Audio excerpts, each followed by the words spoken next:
The twilight sun cast a golden hue across the vast fields of the Harrington estate, where endless white fences stretched as if touching the horizon.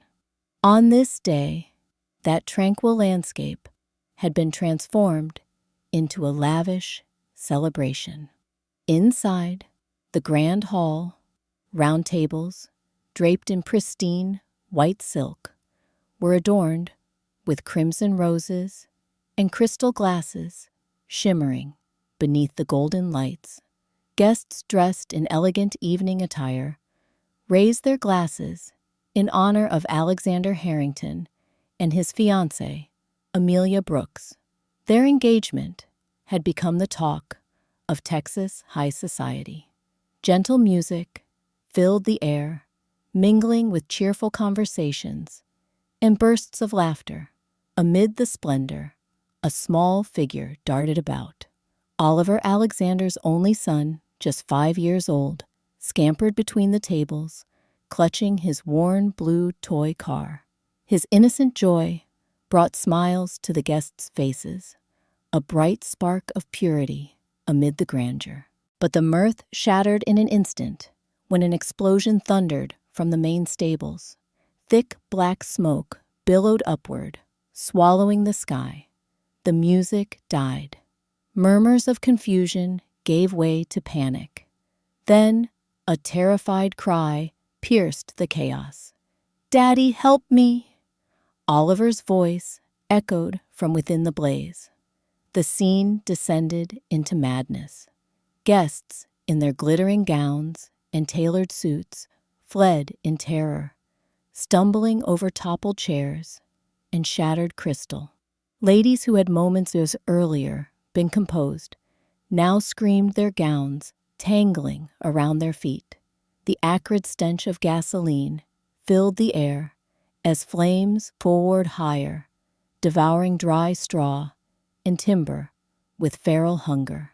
Alexander froze, his chest constricting, as if gripped by an iron fist. All eyes turned to him, desperate pleading. He started forward, but Amelia grasped his arm. "No, Alex, it's too dangerous. Let the fire brigade handle it." Her voice trembled, tears welling, yet her gaze was oddly distant cold. Then, before anyone else could act, a slight figure broke away from the crowd. Clara Bennett, the new nanny, barely a month into her post, a woman most had never even noticed. In her plain uniform and hastily tied hair, Clara had always been a shadow in this glittering world. But not tonight. Tonight, she did not run. She stepped into the inferno. Shouts rang out, begging her to stop. But Clara heard nothing. Only one thought burned inside her. Oliver was still in there, and she could not let him perish before her eyes. No one could hold her back.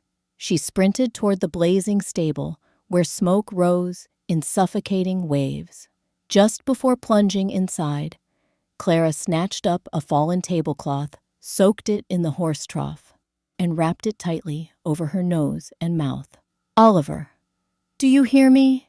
Answer me," she cried, her voice cutting through the roar of flames. She dropped low, crawling beneath the choking smoke, weaving past collapsing beams that rained sparks around her. Her stinging eyes searched desperately. Then, through the crackle of fire, came a trembling voice. "I'm scared, Nanny." Clara's heart clenched. She scrambled toward the sound, and there, huddled in a corner among smoldering straw, was Oliver, tear-streaked, soot-stained, clutching his blue toy car, as if it could protect him from the world. Clara swept him into her arms. "It's all right, Oliver. I'm here. I'll get you out," she whispered, her voice breaking, yet resolute.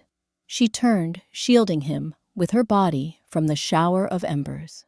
But just as she found her way back, a burning beam collapsed with a deafening crash, blocking the exit in a wall of fire. A deafening explosion tore through the air, followed by a surge of flames bursting right before her eyes. The damp cloth covering Clara's face had dried into brittle ash, and the poisonous smoke flooded her lungs, sending her into violent coughs, each one stabbing through her chest. The fire devoured her clothing, leaving scorched streaks across the fabric. With no other choice, Clara clutched Oliver tightly to her chest and rolled with him across the ground. Ash and dust swirled in the suffocating air. Her skin seared her body, screamed in agony, but the flames, licking at her clothes, began to die. Gasping for breath, her eyes stinging with tears and smoke, Clara's gaze still burned with unshakable resolve. "You have to trust me. We're getting out of here," she whispered, her trembling arms wrapping Oliver even tighter. Her legs felt like lead, but she forced herself upright. She charged toward the far end of the stable, where a faint crack of light bled through a broken door. Every step was like pushing against a storm of fire. Burning debris crashed down from above, sparks erupted all around, and the smoke grew so dense it smothered sight itself. Clara's heart thundered in her chest, threatening to burst, but the only sound she truly heard was Oliver's faint, wheezing breath against her shoulder. And then, with one final desperate lunge, Clara burst through the scorched door. The frigid night air slammed into her like blades across her skin, leaving her dizzy and gasping. She collapsed onto the grass, never loosening her hold on Oliver. The crowd fell silent. Alexander screamed his son's name and rushed forward, collapsing over Oliver, with tears streaming down his face. The boy coughed violently, his breath ragged, but he was alive. Clara was not so fortunate. Her body was engulfed in soot, her eyes bloodshot, her arms blistered and charred. Yet even then, she clung to Oliver as if nothing else mattered. And in that moment, every gaze turned toward Clara, the nameless woman who had stepped into hellfire and emerged a hero. That night, the wail of an ambulance siren tore through the dark Texas sky. Inside the blinding white compartment, the sharp tang of antiseptic clashed with the lingering stench of smoke. Oliver lay limp on a stretcher, his flushed face hidden beneath an oxygen mask. The steady beep of the heart monitor echoed like a blade through Alexander's soul. He sat close, gripping his son's tiny hand, as though letting go would mean losing him forever. Across from them, Clara leaned back against the wall, her arm a mass of burns, the skin raw and blistering. Paramedics wrapped gauze around her wounds, injected painkillers. Clara bit down hard veins straining across her forehead, her eyes shut tight in agony. Not a single scream, not a single word of complaint escaped her lips. Alexander glanced at her. Through the blur of his tears, the image of this woman braving the flames to bring Oliver back seared itself into his mind. "Clara," his voice was hoarse, trembling. I don't know how to thank you. Without you, my son," he broke off, unable to finish the thought. Clara opened her eyes, shaking her head faintly. Smoke reddened and weary. Her voice remained calm. "Don't thank me. I only did what needed to be done." Alexander wanted to say more, but Oliver stirred, coughing harshly beneath the mask. At once, Alexander turned back, his hands trembling as he rubbed his son's back, terror tightening its grip on his heart once more. In the corner, Amelia sat in her immaculate evening gown, hair still flawless, pressing a handkerchief to her eyes. She sobbed loudly, louder than the beeping machines, yet her flawless face showed no trace of real tears. The ambulance screeched to a halt at the hospital. Oliver was rushed into the emergency ward. Alexander followed close, pale but resolute. Amelia trailed behind, lips pressed together in weary disdain, but a strange, cold glimmer flickered in her eyes. Clara was helped to a seat, her arm hastily bandaged, her head bowed as her fingers gripped the blood-stained gauze. Moments later, a doctor emerged with news. Oliver was stable out of immediate danger. Relief crashed over Alexander like a tidal wave, his shoulders sagging as tears welled in his eyes. He turned instinctively toward Amelia, seeking comfort, but a memory stabbed through his mind. The fireman's words. A slender figure spotted near the blaze, carrying a metal canister. A hasty stride, narrow shoulders, a silhouette far too familiar, too much like Amelia's. Sweat gathered in Alexander's palms. The thought was monstrous, unbearable, yet impossible to dismiss. He turned to Clara, whose eyes, swollen from smoke, still carried the calm certainty of someone who had faced flames before. "That fire spread too fast on its own," she murmured. Someone said it. Alexander froze. Amelia shot to her feet, her voice shrill, cutting through the air. "Ridiculous! She's just trying to make herself look like a hero," she shouted, desperate, as if to drown out the rising tension. Alexander said nothing. But inside him, doubt had already taken root, and he knew this was only the beginning. The Texas night settled heavy in suffocating clouds, cloaking the faint moon in a haze of lingering smoke. The hospital glowed like a lone beacon in the desert. Inside a dim room, Alexander sat wordless by the window, staring into the darkness. Beside him, Oliver slept under sedation, murmuring fragmented words in his restless dream. "Too hot. Mommy, help me." Each broken plea ripped through Alexander's heart, tightening his fists until his whole body shook with rage and grief, too deep for words. The hospital room was silent, save for the heavy, steady beeping of the heart monitor. Amelia sat leisurely on the chair opposite her hand, cradling a porcelain teacup. Every movement was graceful, refined, so composed it felt foreign, as though all of this were nothing more than a trivial inconvenience. Alexander looked at his fiancée, his heart tightening. The camera footage still haunted him. A slender figure, a flash of a metal canister in hand. Far too much like Amelia. The thought chilled him to the bone, impossible to shake. Without a word, he rose and walked out, leaving Amelia behind with her unnervingly serene, artificial smile. The hospital courtyard was hushed, filled only with the distant hum of cicadas and crickets hiding in the shadows. Alexander walked along the gravel path, street lamps casting broken patches of light across the ground. He sat down on a stone bench, drawing in a deep breath, yet the more he breathed, the heavier his chest became. Soft footsteps approached from behind. Alexander turned. It was Clara. She wore a faded hospital gown, her arm carefully bandaged, each step still betraying pain.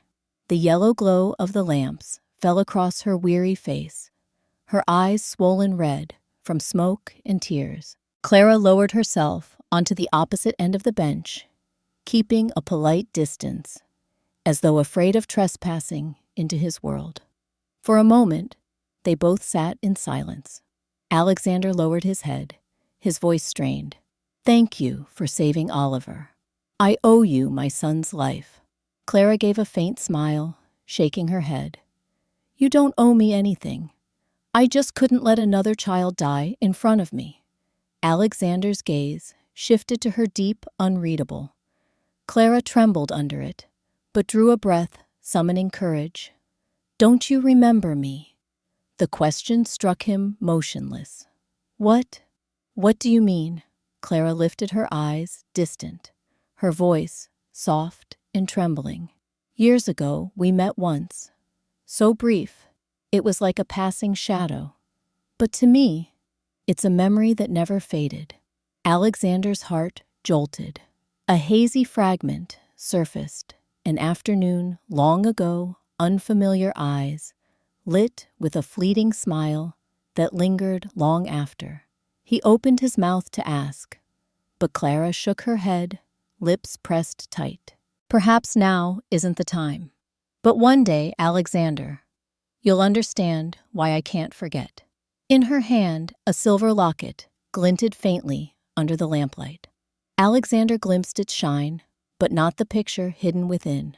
For Clara, it was everything: the tiny photograph of Alan, her little boy, with the dimpled smile, the wound that would never heal.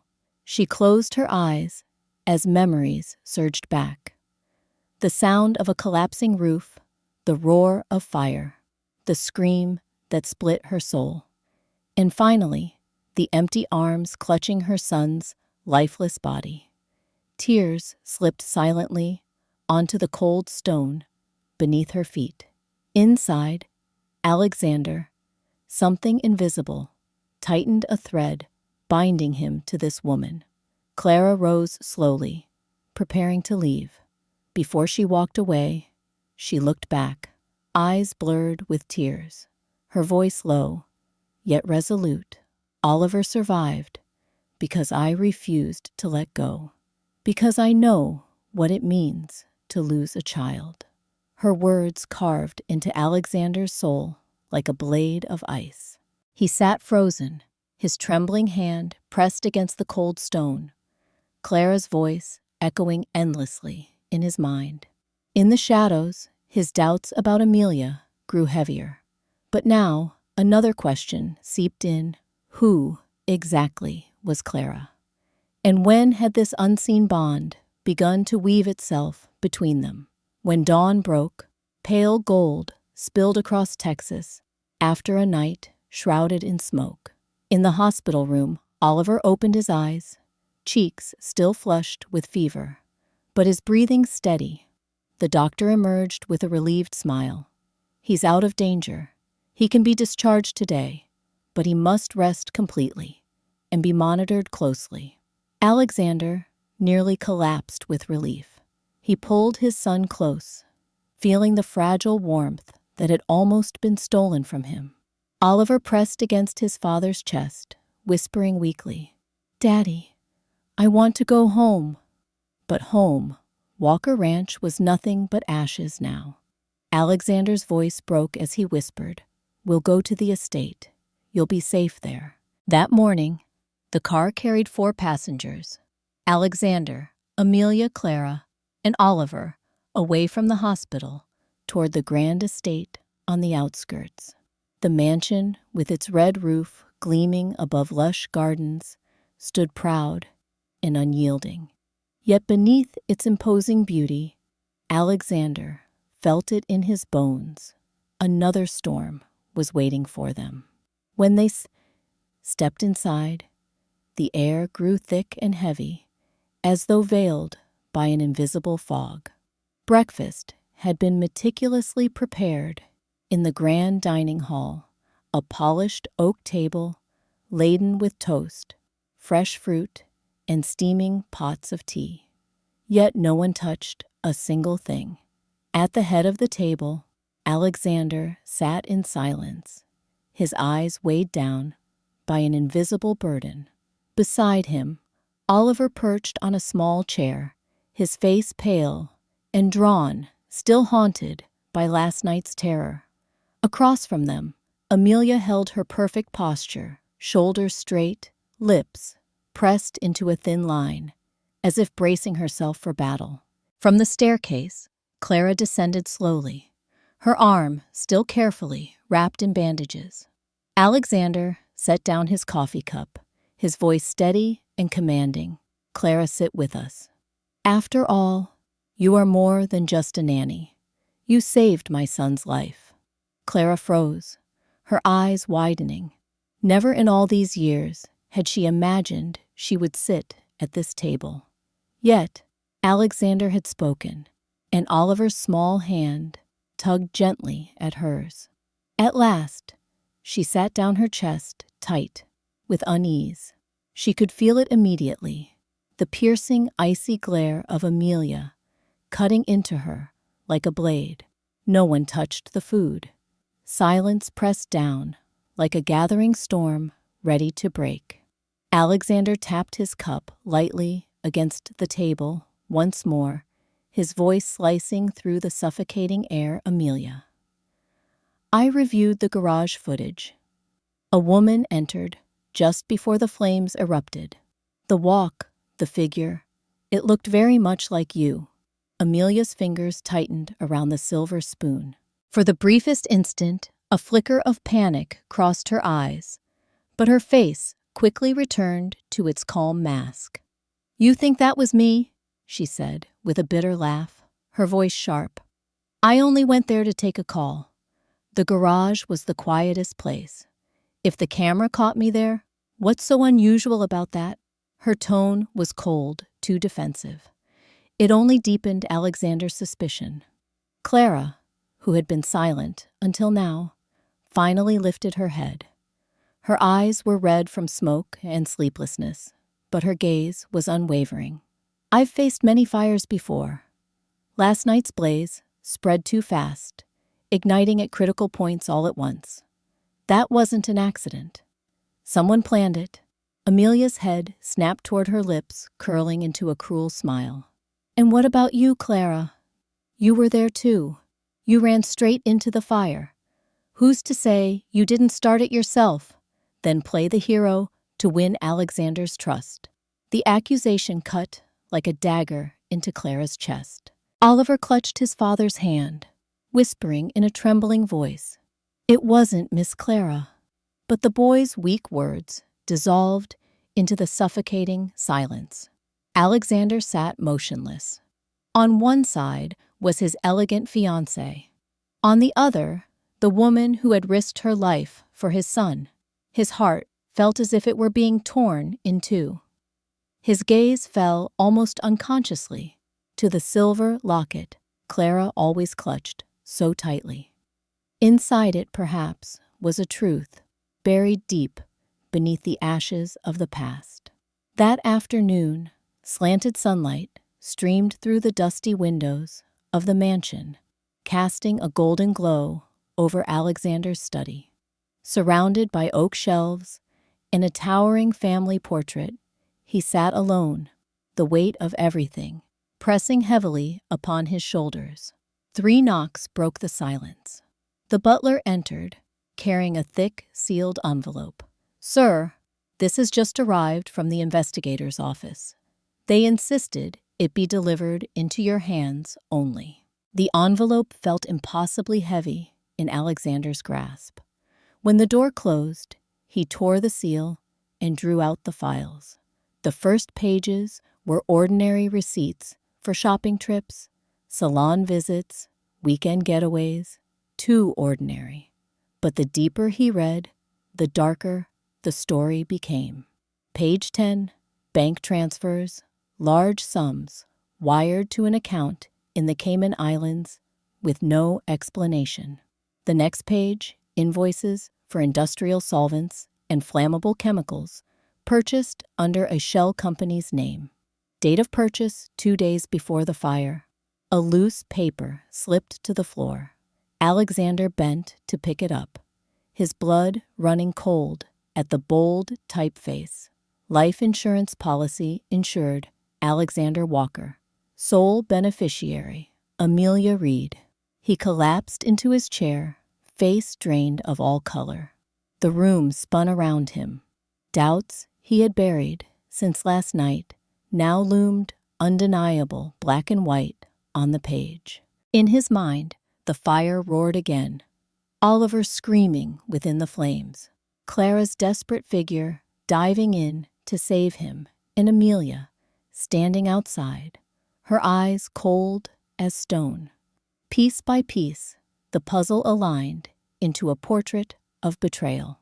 Alexander slammed the file shut, but noticed Several passages had been blacked out.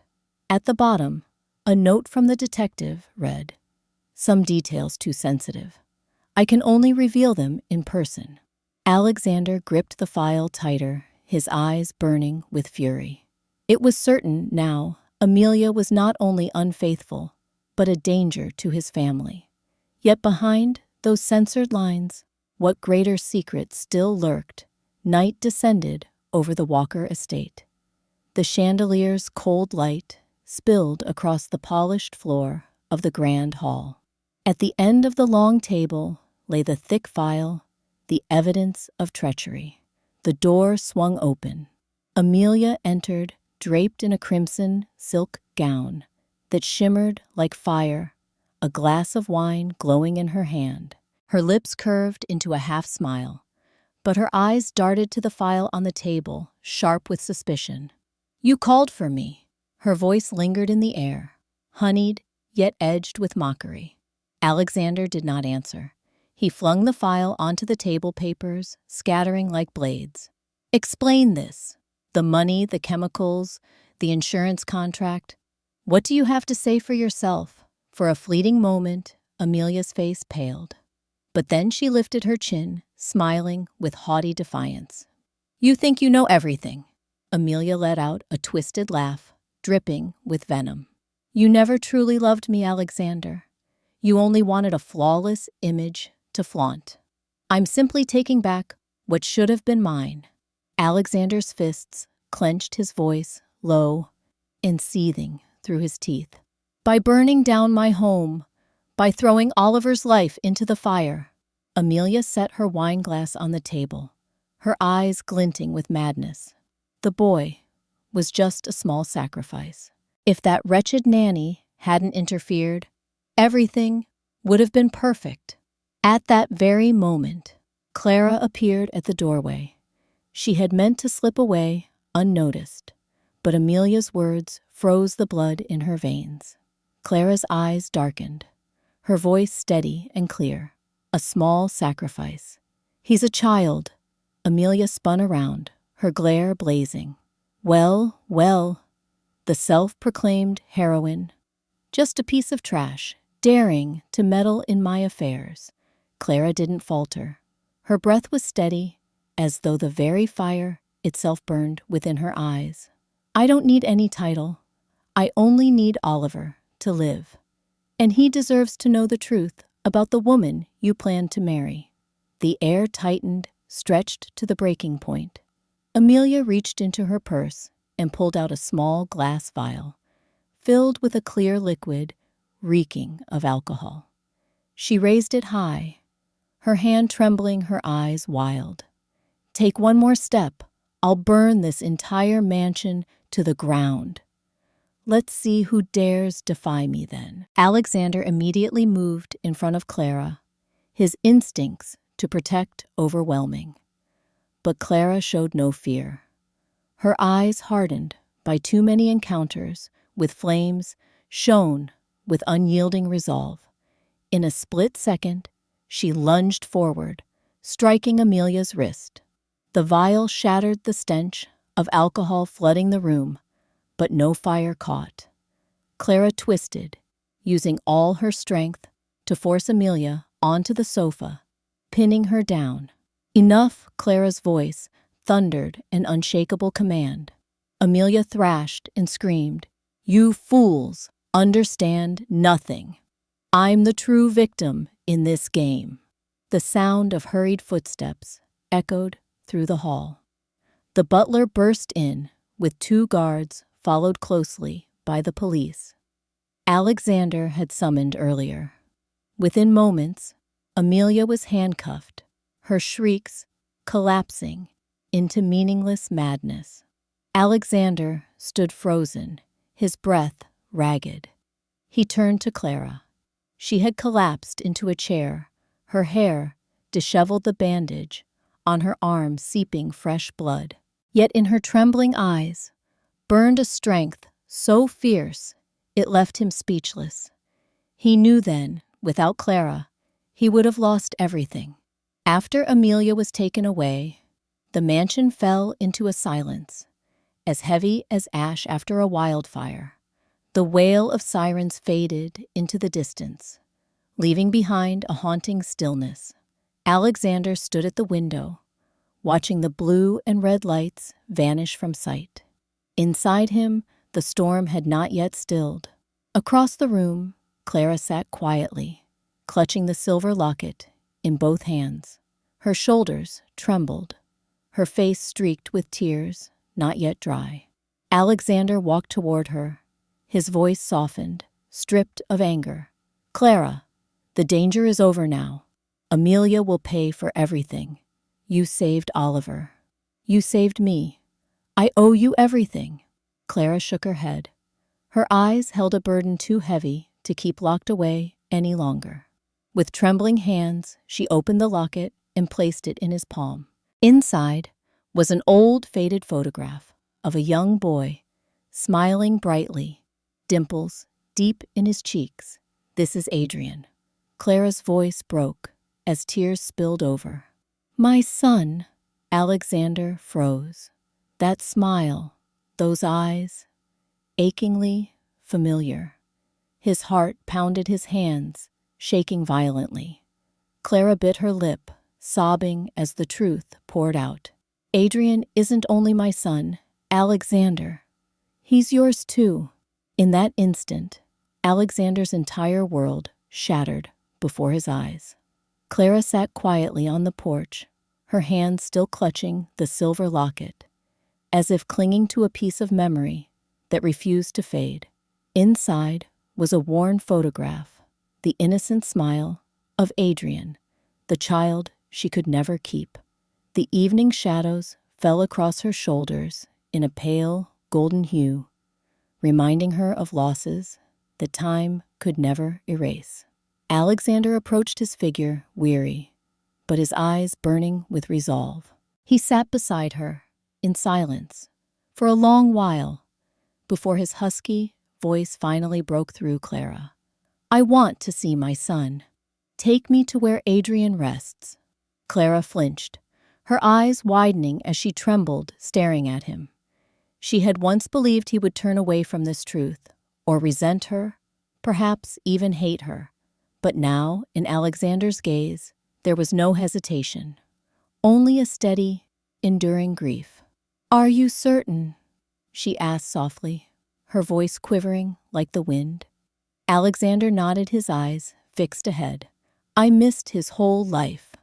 I cannot miss another moment." The car left Harrington Mansion in silence, its wheels rolling slowly beneath the shaded trees. No one spoke. Only the hum of the engine blended with the whisper of the wind like a mournful hymn. Clara gripped the locket tighter, her heart aching, yet relieved at last. The truth was no longer buried. When they arrived, a small cemetery lay beneath towering oaks. Headstones stood quietly among the grass, the damp earth carrying a raw scent. Clara led him to the farthest corner, where a modest stone bore the inscription, "Adrian Harrington, a light that never fades." Alexander froze, his own name engraved there, but belonging to a child he had never held. His fists clenched, his breath fractured. Clara placed a bouquet of white flowers at the foot of the stone. She lit incense and handed one to him. Alexander's hands trembled as he accepted it, lit the flame, and watched the thin smoke drift into the sky. "Adrian," his voice broke, caught in his throat. "My son, forgive me. I wasn't there when you needed me. I didn't know. But I am here now, and I swear I will never leave you again." Tears streamed down his face, seeping into the cold earth. Clara stood beside him, her hand gently resting on his shoulder, her own vision blurred with tears.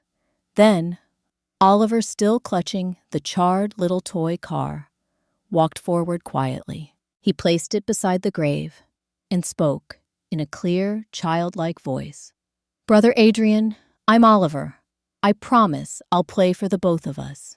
The words struck them both, wrenching their hearts, yet binding them closer. Clara and Alexander pulled Oliver into their arms, the three of them kneeling before the grave, as one family, even though a part of it would always be absent. As dusk fell, they returned to Harrington Mansion. On the porch, Alexander and Clara sat side by side, watching Oliver sleep peacefully on the long chair. The sky blazed crimson, the breeze carrying the scent of grass and flowers. Alexander turned, gripping Clara's hand firmly, his voice low, yet unsteady. The fire took too much, but it also brought you back to me. This time, I won't let silence destroy us. Clara gazed at him, her eyes shimmering with tears, but her lips curved into a gentle smile. And I will never leave you again. In that moment, they both knew from ashes a new beginning was being written.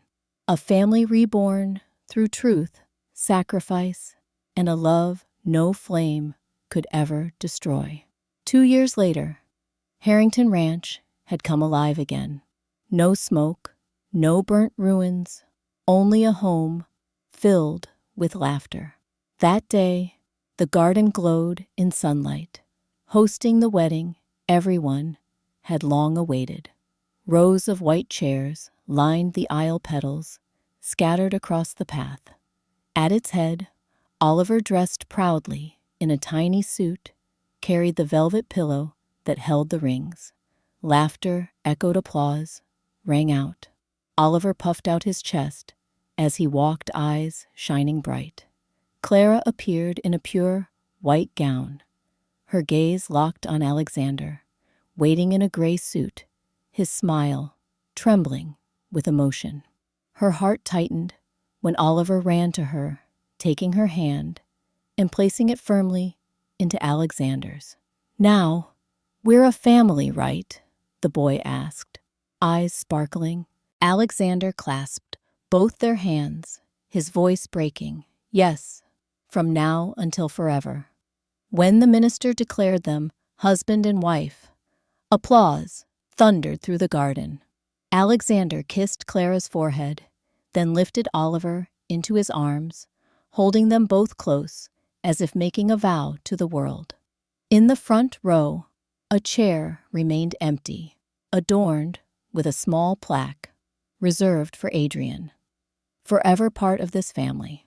Upon it, a bouquet of white flowers swayed in the breeze, as though carrying the laughter of a child. Clara looked at Alexander, then at Oliver, and for the first time in years, her heart was truly at peace. Her family, though scarred by loss, was finally whole.